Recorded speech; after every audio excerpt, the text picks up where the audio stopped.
Hello and welcome to Absolute Trust Talk. I'm Kirsten Howe. I'm the host today, and we're happy to have you here listening to our live stream podcast.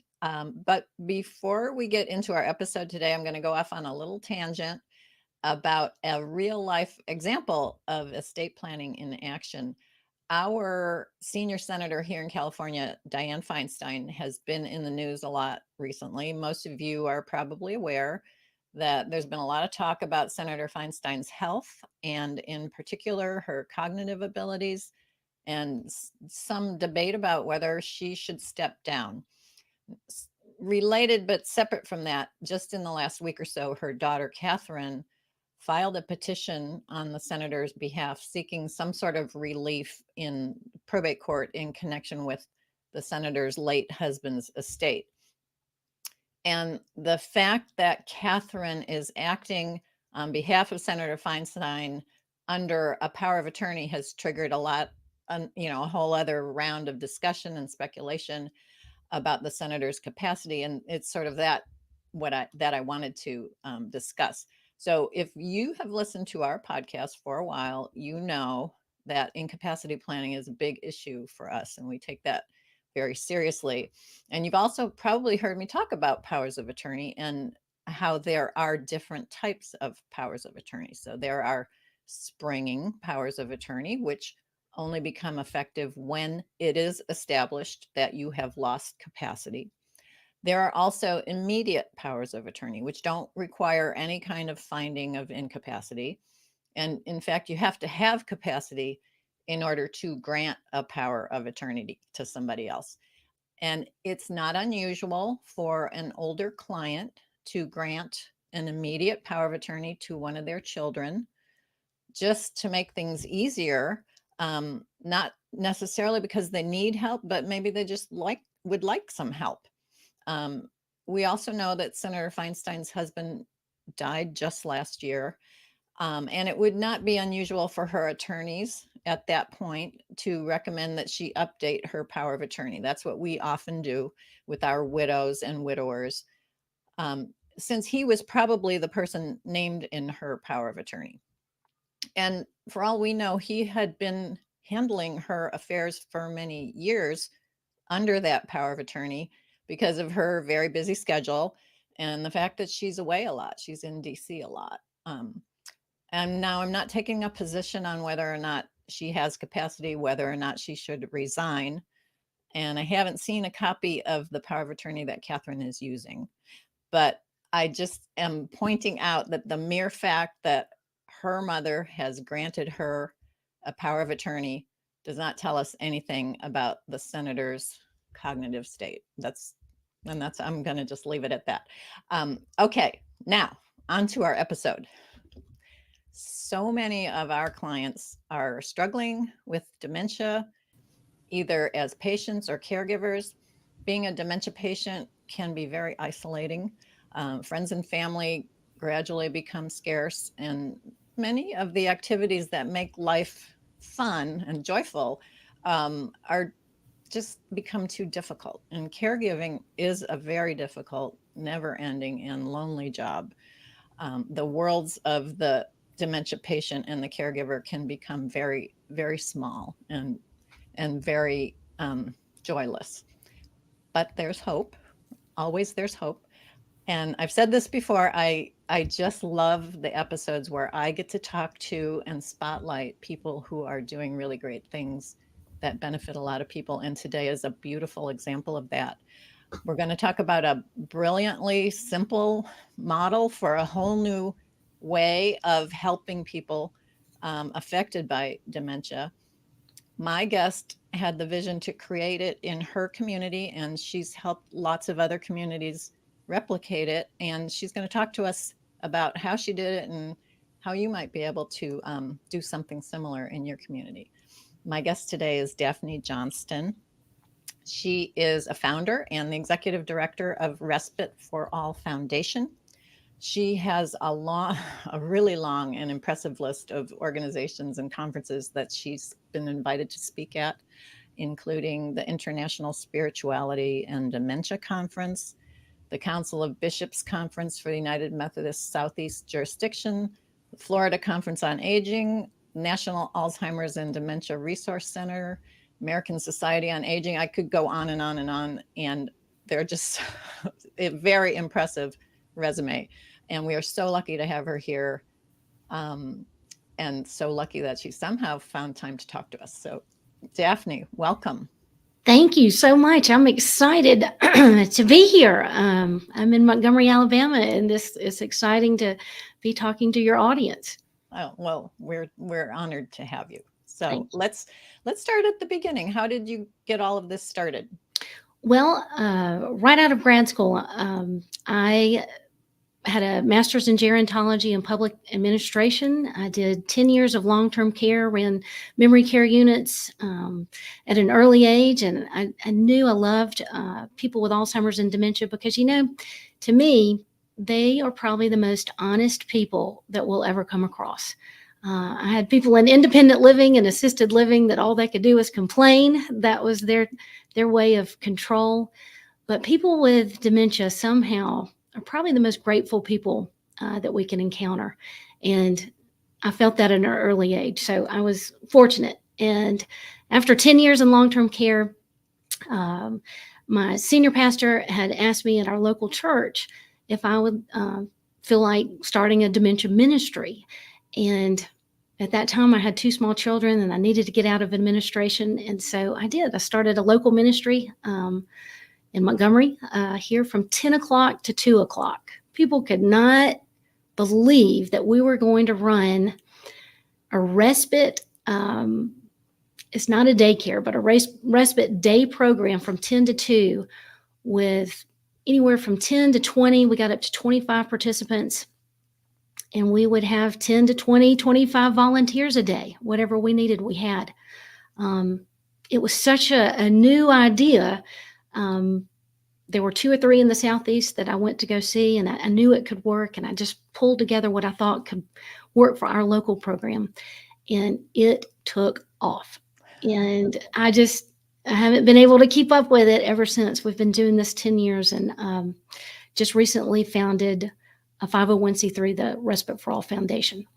Nice. And so your first respite program was in your town, Montgomery, Alabama, at your church. And Correct. Currently you have quite a few programs running all across the country that you've participated in helping them get up and running. How many and where? That's right.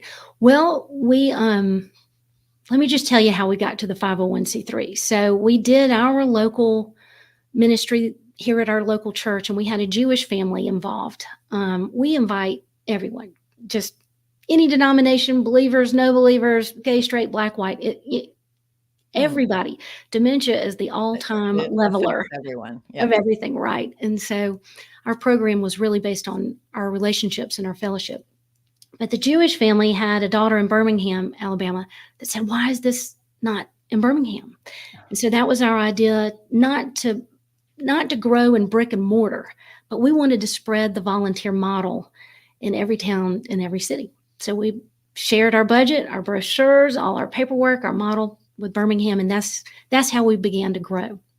And then fast forward 5 years later, we had a caregiver, Warren Barrow, whose wife had early onset at 48.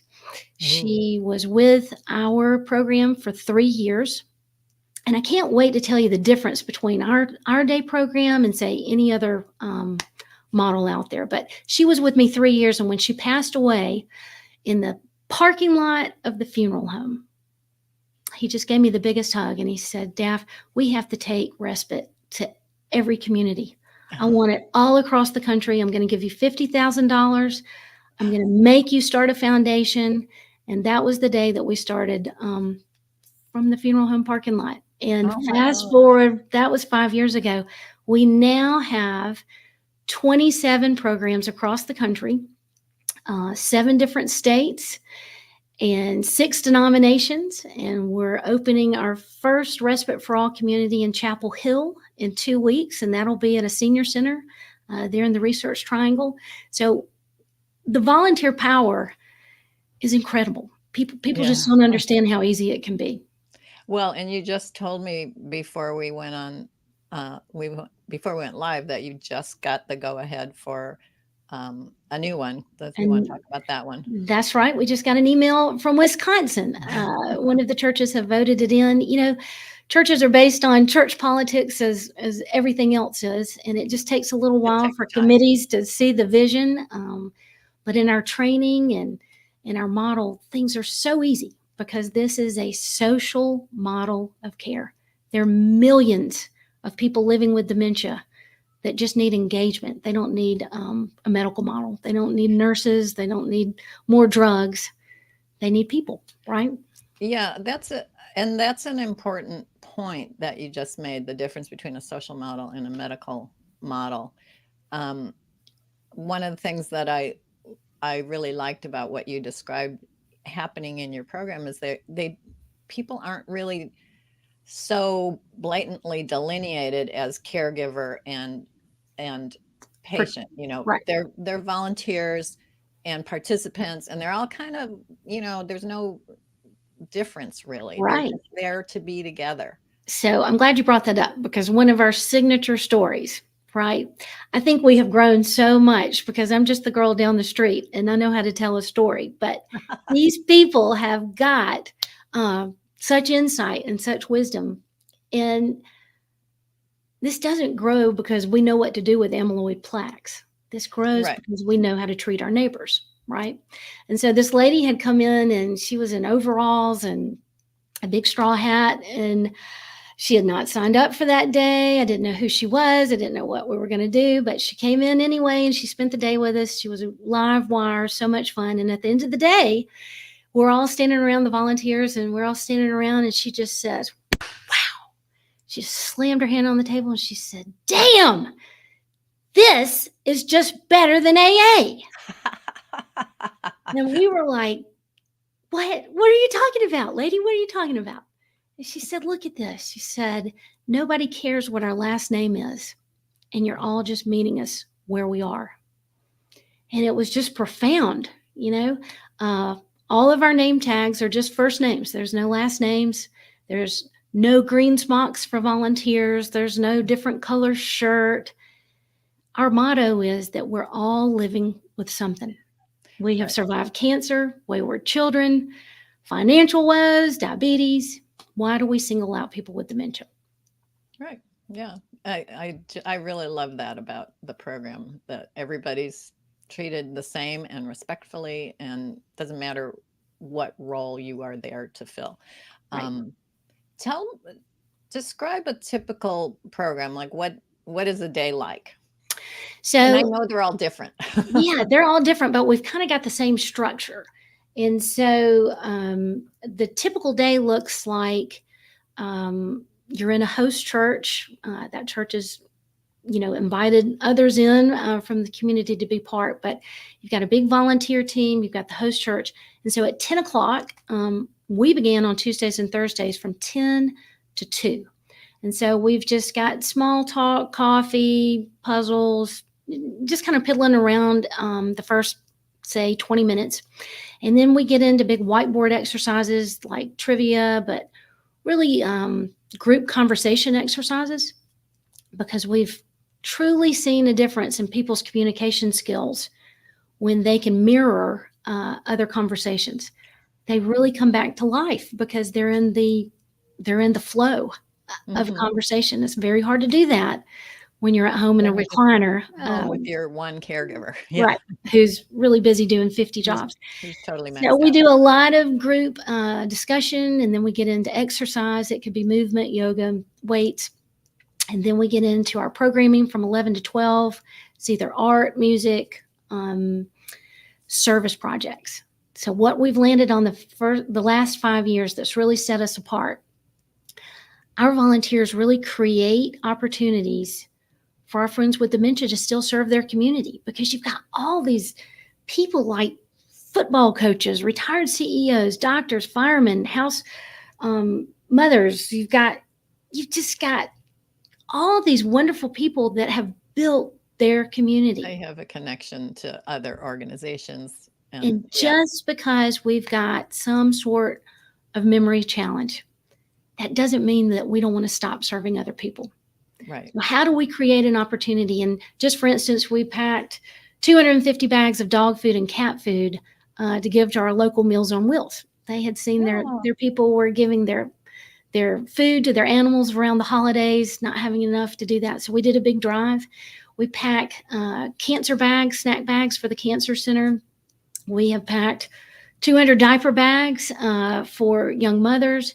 We find ways for our participants to be in the community. And I think that's so different than an empty activity, right? How do we create a space for people to still have dignity and people to still have worth in their community?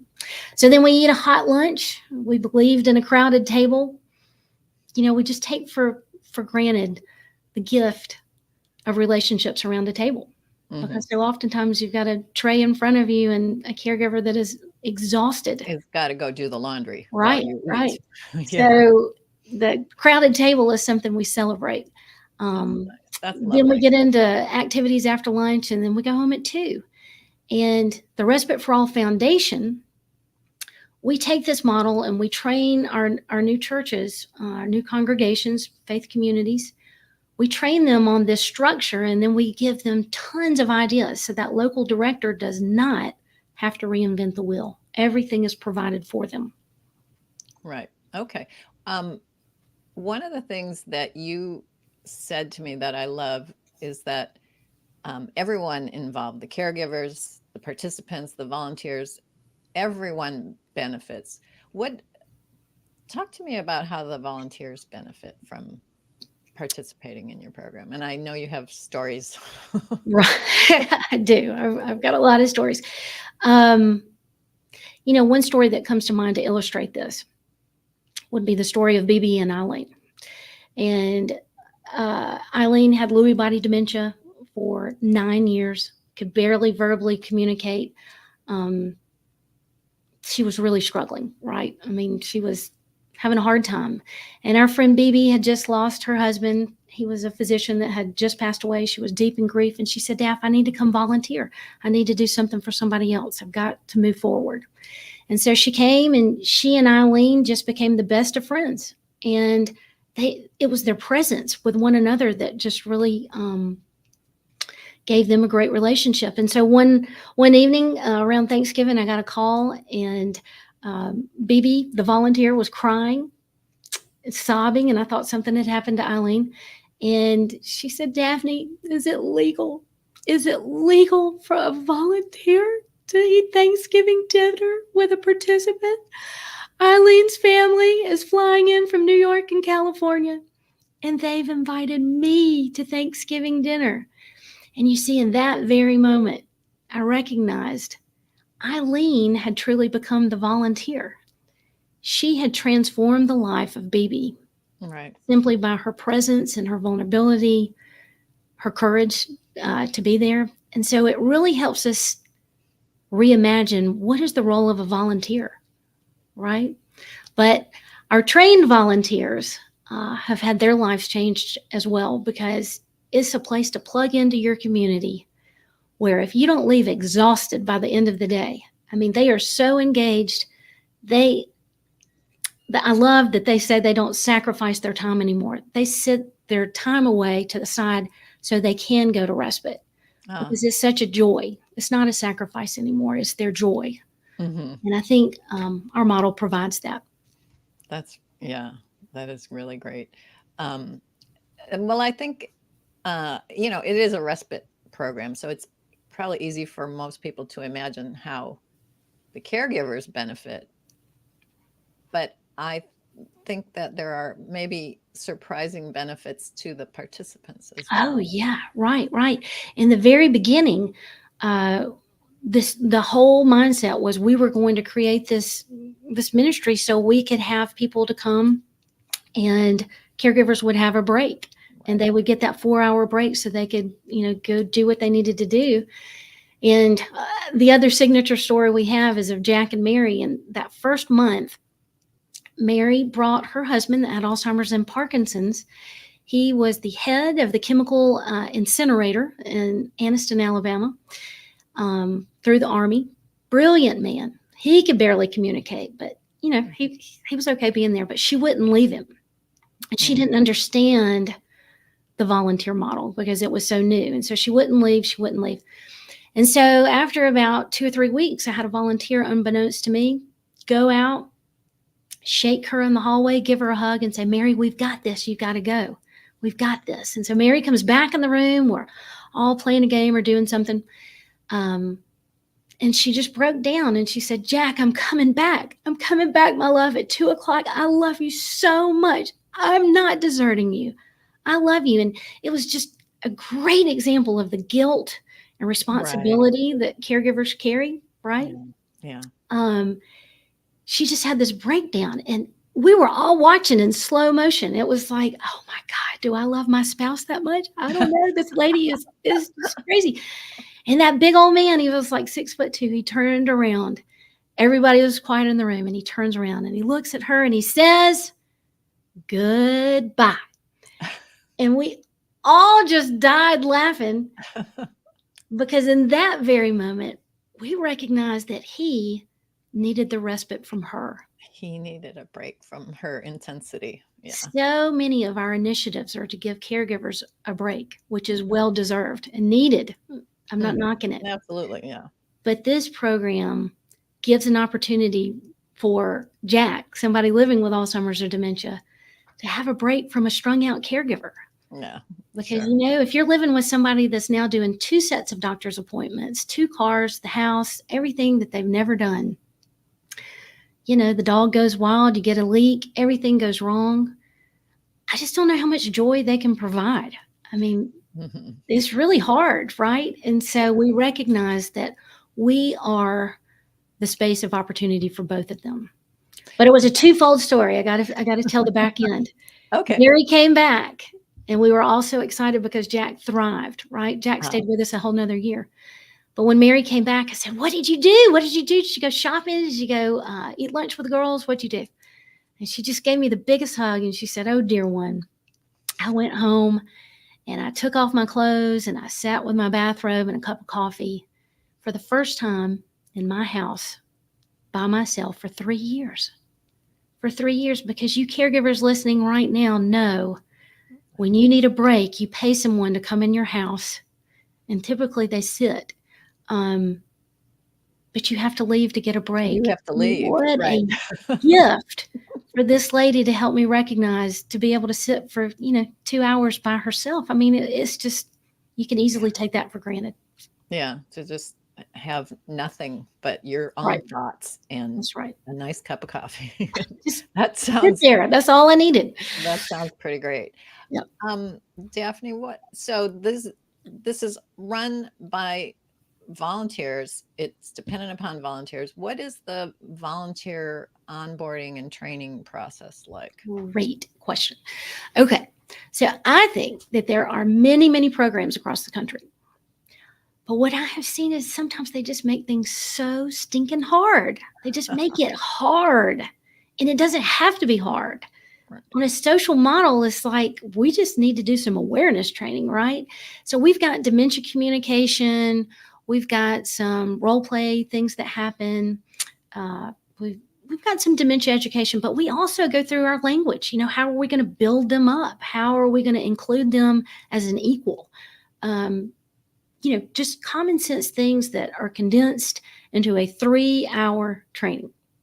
3 hours. Yep. That's not bad. Because you've got a trained director in every room, right? Mm-hmm. You've got dementia trained, Red Cross, all that kind of stuff. But, volunteers just really need to get over their fear, because oftentimes we just fear what we don't know, right? And so they don't necessarily know how to interact with someone who's correct. A little different. It's our job to just teach them it is no different. You got to roll with the flow, value a dirty joke, celebrate it. What do we do in certain circumstances as opposed to the amyloid plaques? We make it easy, right? Mm-hmm. Awesome. So 3 hours. And I think another thing that sets us apart is we don't make our volunteers commit to every single Tuesday. I want your listeners to think back to all your volunteer jobs. It's really difficult when you've got to commit to 52 Tuesdays, right? Sure. Yeah. But when we train these volunteers in our training and you see a big volunteer pool, right? We train 20 to 30 to 40 volunteers when we begin to open. Everybody, we schedule 2 weeks out. And I tell people, if you need to take the summer off, go for it. If you need to travel in the fall, go for it. Because we've got a pool of volunteers that fill in. And the director has always got control over how many participants they have. Yeah. So nothing ever gets out of control. But I can tell you, we've been doing this 10 years, 28 programs, and nobody has ever closed for being short a day of volunteers. Once people experience this and the joy it brings, they want to do it. You'll never be short. You really create your week around your respite day. Truly. Yeah, because you know you're going to get a boost of energy and just good feeling. That's right. So the idea being that if you have 10 volunteers on a given day, then you're going to have, I'm guessing, something like 10 participants? Well, typically the hardest part, we think this is better than any drug in a bottle. I know it is. We're in studies right now, really trying to get some research evidence. But it just really works well at the beginning when we have 2 to 3 participants. This is the catch. We've got the best thing going. People don't understand the volunteer model. It's our job to educate them. And so you get 30 or 40 volunteers trained and you wind up with 2 participants, right? 2 to 5, let's say. Okay. I know God had me start this thing so small because I marketed for 3 months and the best idea ever, and I had 2 participants. Mm-hmm. And I have to get the directors and the volunteers to see that those 2 lives are worth us being there. And it's going to grow. We can't stop because we start small, mm-hmm. right? And so we'll say we need 10 volunteers when we have 2 participants. Because you can't do any of the activities, you can't do the ball games, you can't do the service projects, you can't do the crowded table. Yeah, you can't do anything unless you have a crowd. Yeah. So in the volunteer training, it's such a mind shift from 1-to-1 volunteers, or you need 1 volunteer to 5 people. It. You need a ball game. You need X number of people. And I need volunteers to understand you're a part of the group. Don't walk away thinking, oh, she had so many volunteers, she doesn't need me. It's a different mind shift. And so when everybody's needed, because there's a lot of our 60, 70, and 80-year-olds that are living with a touch of dementia that are mm-hmm. fantastic volunteers. How do we put everybody to work? There are often times where we have to cut volunteers back because we just have too many. But the best ratio is 1.5 volunteers to 2 participants. Got it. If that makes sense. You don't want one-on-one because it's just too many people. A lot of times we have that. But to me, there's no other program in the country that has got the ratio of volunteers that we carry 4 hours a day, 2 to 4 days a week. Yeah, it is very impressive. And okay, so I know you are on a mission to spread these programs everywhere and anywhere. Right. And you've made some important connections with larger groups, larger organizations that will help you sort of amplify your ability to do that. What are you working on right now? Well, I think we're to the level now in the foundation. We're almost 5 years old in the Respite for All Foundation. And now we're working with regional Episcopal dioceses. We're working with national Methodist outreach. We're working with the dementia specialists, 72 of them in the state of Wisconsin. We've really partnered up with Lifespan Respite in New York. We're trying to associate ourselves with larger networks as opposed to just one-on-one, right? And we're really seeing an uptick in growth by doing that. Yeah, sort of more of a wholesale. Right, that's right. We just want to get to the very top and say, how can you help us plant these seeds? We were very fortunate that the Author in Roop Foundation that's based out of Santa Barbara in California, Mr. Roop's wife had Alzheimer's, and he had such a passionate heart for helping caregivers and families living with Alzheimer's. They have recently given us a large grant to provide $10,000 seed grants to any new respite community that would like to do our training. So we've been very fortunate with private dollars to watch this model grow. That's fantastic. And then, so I'm sure that, oh no, well, I want to say one more thing. You also, in furtherance of that mission, you've written a book. Tell us about your book. I have. Well, let me show you, girl. Yeah, it's showtime. It's called The Respite for All, Reclaiming Joy Together. Reclaiming Joy Together on Amazon. But it was really written in the way I communicate. So you could probably read it in a day, but it's all of these stories and really the inspiration of why dementia-friendly communities are paramount. You know, there's 6 million people living with Alzheimer's and dementia right now. That means there's 6 million caregivers living with that. So that's a total of 12 million. And those are the people in statistics. So just think of the people not counted. That aren't yet counted. So I am 46. And in 30 years, I'll be 76. And there's a predicted 15 million people that will be living with dementia. You know, so oftentimes we get caught up in new drugs. And I hate to tell you, there's over 120 different types of identified dementias. There's never going to be a silver bullet. We will always live with some sort of dementia. And we cannot afford to put 15 million people in locked up long-term care. There's just no way the system's going to do it. So we have to find new ways to pivot, new systems in place. And I really think this volunteer model is really going to take over the country. It's just too easy because we're a social model. You don't have to have a medical staff. You don't have to break the back to see medical oversight.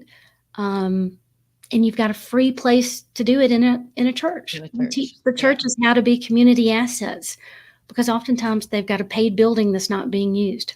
And we utilize that, teach them how to be a community outreach asset. Nice. Okay. So I'm sure that we have listeners out there who are very inspired and want to get started. Let me just say, buy Daphne's book. Not right now. Wait till you're done here, but go on Amazon. You can buy the book. But what would you say are the basics that have to be kind of lined up before you really jump into this program?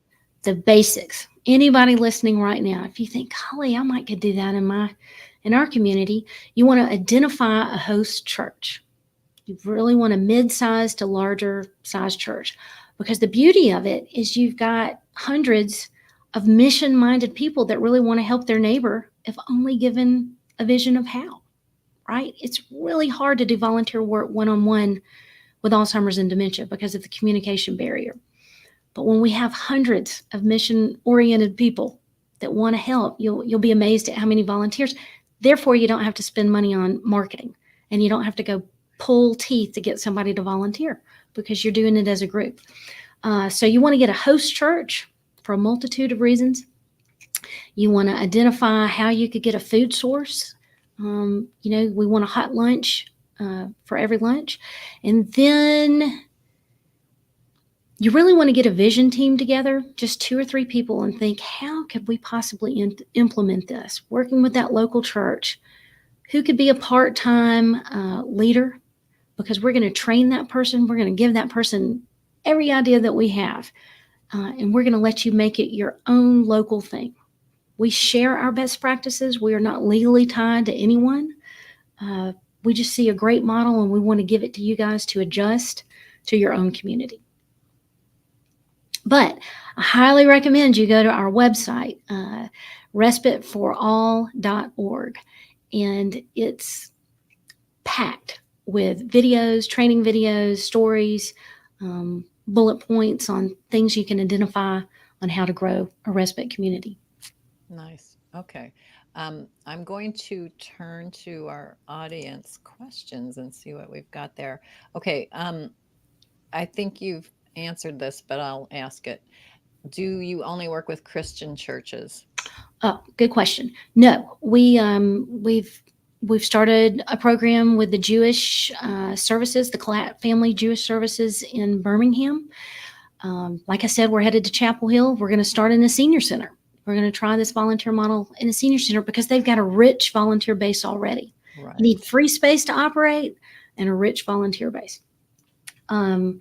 We, you know, we are not evangelical 4 hours through this day. Right. Our heart is we want to help our neighbor, Yeah. right? And so we've Right. got wonderful programming through the day, as I've mentioned.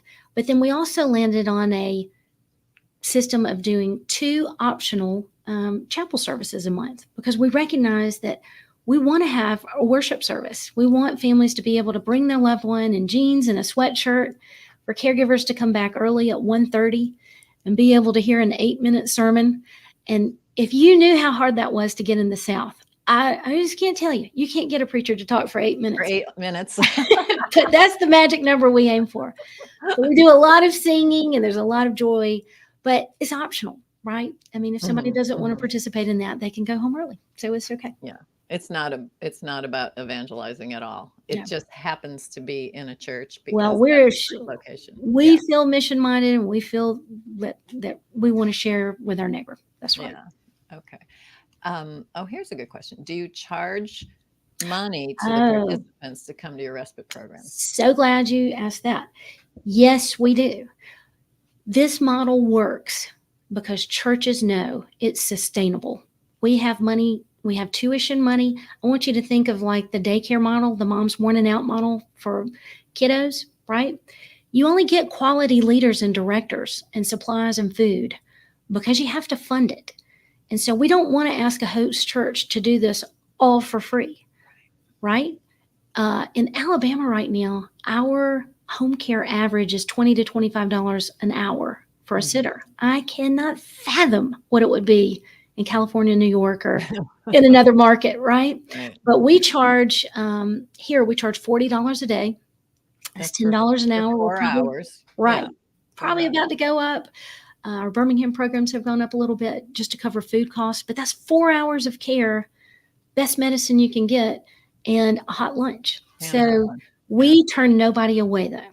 We do have a rule that if there is somebody that is just completely cannot afford it, we find a way to make it work. We've had so many donations, and all of our programs are so blessed with community grants and things. We just, we don't make it hard. Nice. So you're able to offer scholarships. So we offer scholarships. We say we've got resources, but it's that tuition that really offsets the cost. So we have a quality program. Yeah. Okay. This last question I've got, I think is kind of a little bit related to that. Does each program have some paid staff in addition? Yes. We all have paid staff, and that's where those tuition dollars go for.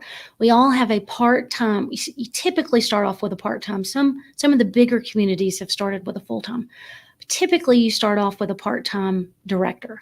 And because she doesn't have to invent it, this was given to me. I had 2 or 3 mentors that were precious and giving me everything they had. We're going to give it to them, right? We've got a lot more resources now, but this is a minimal cost training program. And there's, no hooks, hidden ties or anything. But they all start somewhere part-time. I just can't give a number to it because you never know who's got a retired teacher in their community that they feel this is their mission. They're going to do this 1 day a week, right? There's somebody else that'll do it 1 day a week. But typically they start off on a paid position. Okay. Very good. Daphne, I just can't really express how much I admire what you're doing and how incredibly important and necessary it is. And I just applaud you, and I'm so grateful for this opportunity to share you with my audience. So thank you so much for being here. Well, thank you for what you do as well, because I am telling you, working 20 years with my friends with dementia and their families and leading support groups, what you were talking about earlier with your plan of action and your care, I can't express to your followers enough. Get your affairs in order, because you never know when a TIA is going to happen. You never know a small fall. And I've seen it with these families trigger horrific things. So thank you for what you do as well. All right. Thank you. And to my viewers and listeners, thank you for being here. I'm sure you got a lot out of this. I know I did, and I look forward to connecting with you next time. Thank you for joining us today for another episode of Absolute Trust Talk Live. If you enjoyed listening in, then don't forget to subscribe. You can find us on Apple Podcasts or wherever you may listen by searching Absolute Trust Talk. While you're there, we would also love for you to leave us a review. And then why not share your favorite episodes with family, friends, or colleagues too? You can find all of our shows and corresponding show notes by visiting absolutetrustcounsel.com. You'll also find a variety of other free resources, including our ebooks, videos, blogs, presentations, and more. If you need help with your estate planning or administration, we also offer a free discovery call to help get the process started. You can find more information on booking your session by visiting absolutetrustcounsel.com/scheduling. Don't forget to keep an eye out for our next live episode in 2 weeks. If you join us for the broadcast, you can submit questions during the show.